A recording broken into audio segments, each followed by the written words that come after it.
আকাশবাণী আগরতলা। স্থানীয় সংবাদ পড়ছে চন্দন লেখাপাল। এখনকার বিশেষ বিশেষ খবর হলো, আহমেদাবাদে ভয়াবহ বিমান দুর্ঘটনায় যাত্রী ও ক্রু সহ সাধারণ মানুষ নিহত। প্রধানমন্ত্রী নরেন্দ্র মোদী ক্ষতিগ্রস্তদের দ্রুত কার্যকর সহায়তা নিশ্চিত করার নির্দেশ দিয়েছেন।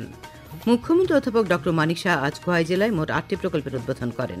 15 দিন ব্যাপী বিকশিত কৃষি সংকল্প অভিযানের আজ শেষ দিন। আগামী 3রা জুলাই থেকে খয়েরপুরে চতুর্দশ দেবতা মন্দির প্রাঙ্গণে রাজ্যের ঐতিহ্যবাহী খার্চি পূজা ও মেলা শুরু হবে। এবারে আসছে বিস্তারিত সংবাদে।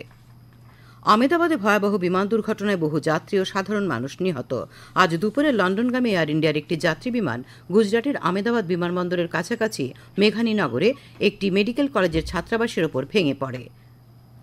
দুর্ঘটনায় ক্রু সহ সকলের মৃত্যুর আশঙ্কা করা হচ্ছে।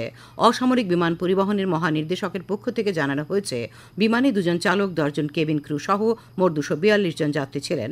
যাত্রীদের মধ্যে 169 জন ভারতীয়, 53 জন ব্রিটিশ নাগরিক, 7 জন পর্তুগালের এবং 1 জন কানাডার নাগরিক ছিলেন। গুজরাটের প্রাক্তন মুখ্যমন্ত্রী বিজয় রূপানীও বিমানে ছিলেন। আহতদের স্থানীয় হাসপাতালে চিকিৎসার জন্য নিয়ে যাওয়া হয়। জরুরি তথ্যের জন্য 180056914444 হটলাইন নম্বর চালু করেছে এয়ার ইন্ডিয়া কর্তৃপক্ষ। ঘটনার সঙ্গে সঙ্গে জরুরি পরিষেবার কর্মীরা ছুটে গিয়ে উদ্ধার কাজে হাত লাগান। দুর্ঘটনার কারণ অনুসন্ধানে প্রাথমিক তদন্ত শুরু হয়েছে। দুর্ঘটনার পরিপ্রেক্ষিতে প্রধানমন্ত্রী নরেন্দ্র মোদী, কেন্দ্রীয় স্বরাষ্ট্রমন্ত্রী অমিত শাহ এবং অসামরিক বিমান পরিবহন মন্ত্রী রামমোহন নাইডুর সঙ্গে কথা বলে খোঁজ খবর নেন। প্রধানমন্ত্রী বলেন, এই মর্মান্তিক দুর্ঘটনা জাতিকে হতবাক ও দুঃখিত করেছে এবং এটি একটি হৃদয় বিদারক ঘটনা বলে তিনি বর্ণনা করেন। শ্রী মোদী বলেন, ক্ষতিগ্রস্তদের দ্রুত ও কার্যকর সহায়তা নিশ্চিত করতে তিনি মন্ত্রীদের এবং সংশ্লিষ্ট কর্তৃপক্ষের সঙ্গে নিয়মিত যোগাযোগ রাখছেন। অপরদিকে কেন্দ্রীয় স্বরাষ্ট্রমন্ত্রী গুজরাটের মুখ্যমন্ত্রীর সঙ্গে কথা বলেছেন। আহতদের চিকিৎসার জন্য নিয়ে যেতে গ্রিন করিডোরের ব্যবস্থা করা হয়।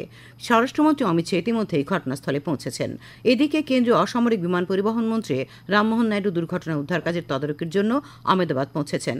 এই দুর্ঘটনার পরিপ্রেক্ষিতে গভীর শোক ও মর্মবেদনা প্রকাশ করেছেন রাষ্ট্রপতি দ্রৌপদী মুর্মু, উপরাষ্ট্রপতি জগদীপ ধনখড়, প্রধানমন্ত্রী নরেন্দ্র মোদী, কংগ্রেসের সর্বভারতীয় সভাপতি মল্লিকার্জুন খার্গে এবং লোকসভার বিরোধী দলনেতা রাহুল গান্ধী ঘটনায় গভীর শোক প্রকাশ করেছেন। আহমেদাবাদে বিমান দুর্ঘটনায় শোক প্রকাশ করেছেন মুখ্যমন্ত্রী অধ্যাপক ড মানিক সাহা, বিদ্যুৎ মন্ত্রী রতনলাল নাথ, সাংসদ বিপ্লব কুমার দেব, রাজীব ভট্টাচার্য। তারা পৃথক পৃথক শোকবার্তায় নিহতদের পরিবারের প্রতি গভীর সমবেদনা জানিয়েছেন। আহমেদাবাদে সংঘটিত বিমান দুর্ঘটনায় গভীর শোক প্রকাশ করেছেন আসামের মুখ্যমন্ত্রী ড হিমন্ত বিশ্ব শর্মা। ড শর্মা বিমান যাত্রীদের জন্য উদ্বেগ এবং ঈশ্বরের কাছে প্রার্থনা জানিয়েছেন। প্রসঙ্গত, দুর্ঘটনাগ্রস্ত বিমানে উত্তর পূর্বের 2 তরুণী ক্রু ছিলেন। তাদের একজন মণিপুরের কংব্রাই লতপাম এনগানথই শর্মা এবং অপরজন মিজোরামের লামনুনথিয়াম সিংসন। বিমান দুর্ঘটনার পরিপ্রেক্ষিতে গুজরাট সরকার আহমেদাবাদের বিজে মেডিকেল কলেজে ডিএনএ পরীক্ষার ব্যবস্থা করেছে। বিমানের যাত্রীদের পরিবার এবং ঘনিষ্ঠজনদের, বিশেষ করে তাদের বাবা মা এবং সন্তানদের যত তাড়াতাড়ি সম্ভব হতাহতের শনাক্ত করার জন্য তাদের নমুনা জমা দিতে বলা হয়েছে। গুজরাট স্বাস্থ্য বিভাগের অতিরিক্ত মুখ্য সচিব ধনঞ্জয় দ্বিবেদী কথা জানান। তিনি জানান, প্রায় 50 জন আহত ব্যক্তিকে আহমেদাবাদের সিভিল হাসপাতালে আনা হয়েছে এবং তাদের সর্বোত্তম চিকিৎসা দেওয়া হচ্ছে। শ্রী দ্বিবেদী আরও বলেন, সিভিল হাসপাতালে যাত্রীদের আত্মীয় স্বজন এবং অন্যান্য আহতদের জন্য হেল্পলাইন নম্বর হল 6357373831 এবং 6357373841। মুখ্যমন্ত্রী অধ্যাপক ড মানিক সাহা আজ খোয়াই জেলায় মোট 8টি প্রকল্পের উদ্বোধন করেন। তিনি বাইজালবাড়ি নতুন থানা ও বাইজালবাড়ি জনজাতি বালক ছাত্রাবাসের উদ্বোধন করেন। তাছাড়া বাইজালবাড়ি স্কুল মাঠে আয়োজিত অনুষ্ঠান থেকে তিনি ভার্চুয়ালভাবে মুঙ্গিয়াকামি, তেলিয়ামুড়া এবং তুলাশিখর প্রাথমিক স্বাস্থ্যকেন্দ্রের public health unit, Dhalabil panchayat resource centre, Teliamura block কার্যালয়ের সম্প্রসারিত নতুন ভবন এবং মেথরাইডিয়াংবাড়ি হাইস্কুলের নতুন ভবনের উদ্বোধন করেন। মুখ্যমন্ত্রী বলেন, রাজ্য সরকার এক ত্রিপুরা শ্রেষ্ঠ ত্রিপুরা গড়ার লক্ষ্যে কাজ করছে।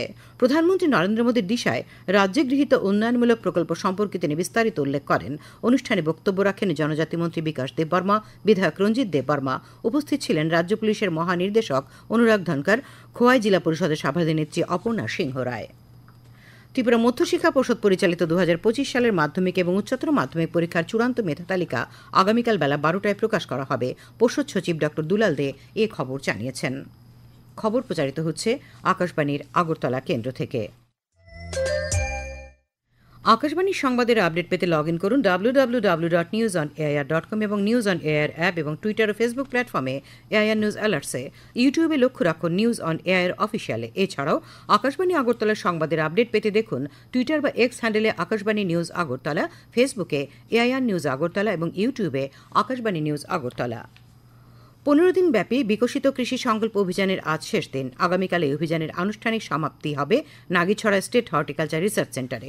প্রধান অতিথি হিসেবে উপস্থিত থাকবেন কৃষিমন্ত্রী রতনলাল নাথ। কৃষি দপ্তর সূত্রে জানা গেছে, রাজ্যের 864টি গ্রামের প্রায় 1,72,000 কৃষক এই অভিযানে অংশ নিয়েছেন। এই কর্মসূচির মাধ্যমে কৃষকদের আধুনিক ও সুস্থায়ী কৃষি প্রযুক্তি, কৃত্রিম বুদ্ধিমত্তা, ডিজিটাল প্ল্যাটফর্ম ব্যবহারে উৎসাহ প্রদান করা হয়েছে। নলছর ব্লকে আজ বিকশিত কৃষি সংকল্প অভিযান অনুষ্ঠিত হয়। নলছর ব্লক কমিউনিটি হলে আয়োজিত অনুষ্ঠানে উপস্থিত ছিলেন মৎস্যমন্ত্রী সুধাংশু দাস। অনুষ্ঠানে সিপাহীজলা জেলার কৃষকদের সংবর্ধনা ও কৃষি সহায়ক যন্ত্রপাতি প্রদান করা হয়। উপস্থিত ছিলেন জেলা পরিষদের সভাধিনেত্রী সুপ্রিয়া দাস দত্ত, বিধায়ক কিশোর বর্মন, নলছর পঞ্চায়েত সমিতির চেয়ারপারসন স্বপন কুমার দাস। গুজরাট এয়ার ইন্ডিয়ার বিমান দুর্ঘটনার পর ভারতীয় রেলওয়ে আহমেদাবাদ থেকে যাত্রীদের সুবিধার্থে দুটি বিশেষ ট্রেন চালাচ্ছে। একটি ট্রেন রাত 12টায় আহমেদাবাদ থেকে মুম্বাইয়ের উদ্দেশ্যে এবং আরেকটি ট্রেন রাত 11:30টায় আহমেদাবাদ থেকে নয়াদিল্লির উদ্দেশ্যে ছাড়বে। আহমেদাবাদে বিমান দুর্ঘটনার পরিপ্রেক্ষিতে বিজেপি আগামীকাল রাজ্যের সমস্ত কর্মসূচি স্থগিত রেখেছে। প্রদেশ বিজেপি সাধারণ সম্পাদক অমিত রক্ষিত এই খবর জানিয়েছেন। সিপাহীজলা জেলা পরিষদ ও জেলা শিক্ষা দপ্তরের উদ্যোগে আজ এবছরের মাধ্যমিক ও উচ্চ মাধ্যমিকে সিপাহীজলা জেলার কৃতী ছাত্রছাত্রীদের সম্বর্ধনা জানানো হয়। সোনামুড়া টাউন হলে আয়োজিত অনুষ্ঠানে উপস্থিত ছিলেন জেলা পরিষদের সভাধিনেত্রী সুপ্রিয়া দাস দত্ত, বিধায়ক কিশোর বর্মন, জেলা শাসক ডক্টর সিদ্ধার্থ শিব জয়সওয়াল প্রমুখ। রতনমণি সেতু থেকে বিলোনিয়ার পুরাতন মোটর স্ট্যান্ড পর্যন্ত মুহুরী নদী বাঁধের উচ্চতা বৃদ্ধি, সিসি ব্লক দিয়ে বাঁধ নির্মাণ, বিলোনিয়া শহরের প্রভাতী মার্কেট, বনকর বাজার সংস্কার সহ 9 দফা দাবিতে আজ বিলোনিয়া পুর পরিষদের কার্যনির্বাহী আধিকারিকের কাছে ডেপুটেশন দিয়েছে সিপিআইএম। ডেপুটেশনের নেতৃত্ব দেন বিধায়ক দীপঙ্কর সেন এবং প্রাক্তন মন্ত্রী রতন ভৌমিক। আগরতলা পুর নিগমের মেয়র দীপক মজুমদার জানিয়েছেন, সাম্প্রতিক বন্যায় ক্ষতিগ্রস্ত রাস্তাঘাট এবং অন্যান্য পরিকাঠামো সংস্কারের জন্য পুর নিগমের প্রতিটি ওয়ার্ডে 15 লক্ষ টাকা করে দেওয়ার সিদ্ধান্ত হয়েছে।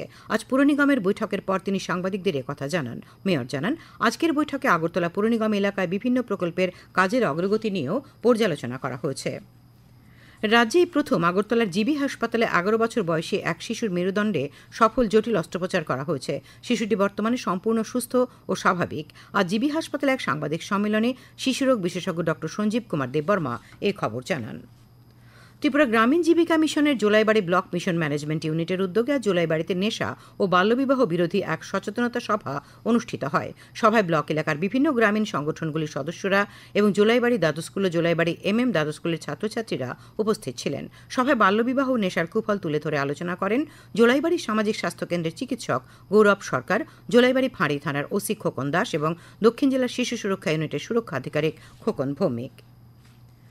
আগামী 3রা জুলাই থেকে খয়েরপুরে চতুর্দশ দেবতা মন্দির প্রাঙ্গণে রাজ্যের ঐতিহ্যবাহী খার্চি পূজা, মেলা ও প্রদর্শনী শুরু হচ্ছে। 7 দিনব্যাপী এই মেলা চলবে আগামী 9 জুলাই পর্যন্ত। আজ পুরাতন আগরতলা পঞ্চায়েত সমিতির কার্যালয়ে সাংবাদিক সম্মেলনে মেলা কমিটির চেয়ারম্যান তথা বিধায়ক রতন চক্রবর্তী এই খবর জানিয়েছেন। তিনি জানান, 3রা জুলাই সকাল 11টায় মেলার উদ্বোধন করবেন মুখ্যমন্ত্রী অধ্যাপক ডক্টর মানিক সাহা।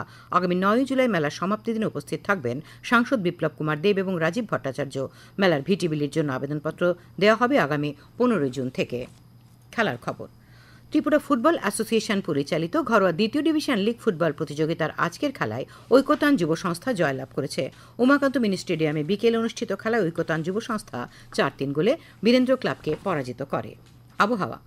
আগামী 24 ঘণ্টায় রাজ্যের সব জেলায় বিক্ষিপ্তভাবে বজ্রবিদ্যুৎ সহ ঘণ্টায় 30 থেকে 40 কিলোমিটার বেগে ঝোড়ো হাওয়া বয়ে যাওয়ার সতর্কবার্তা জারি করা হয়েছে। আগামীকাল দিনের তাপমাত্রা সর্বোচ্চ 37 ডিগ্রি সেলসিয়াস এবং সর্বনিম্ন 27 ডিগ্রি সেলসিয়াসের কাছাকাছি থাকতে পারে। আজ দিনের সর্বোচ্চ তাপমাত্রা ছিল 35.6 ডিগ্রি সেলসিয়াস এবং সর্বনিম্ন তাপমাত্রা দেখা গেছে 26.2 ডিগ্রি সেলসিয়াস। শেষ করার আগে খবরের বিশেষ অংশগুলি আর একবার। আহমেদাবাদে ভয়াবহ বিমান দুর্ঘটনায় যাত্রী ও ক্রু সহ সাধারণ মানুষ নিহত। প্রধানমন্ত্রী নরেন্দ্র মোদী ক্ষতিগ্রস্তদের দ্রুত ও কার্যকর সহায়তা নিশ্চিত করার নির্দেশ দিয়েছেন। মুখ্যমন্ত্রী অধ্যাপক ডক্টর মানিক সাহা আজ খোয়াই জেলায় মোট 8টি প্রকল্পের উদ্বোধন করেন। 15 দিন ব্যাপী বিকশিত কৃষি সংকল্প অভিযানের আজ শেষ দিন। আগামী 3রা জুলাই থেকে খয়েরপুরে চতুর্দশ দেবতা মন্দির প্রাঙ্গণে রাজ্যের ঐতিহ্যবাহী খার্চি পূজা, মেলা ও প্রদর্শনী শুরু হচ্ছে। স্থানীয় সংবাদ আজকের মতো এখানে শেষ হলো। পরবর্তী বাংলা স্থানীয় সংবাদ শোনা যাবে আগামীকাল সকাল 7:35 মিনিটে।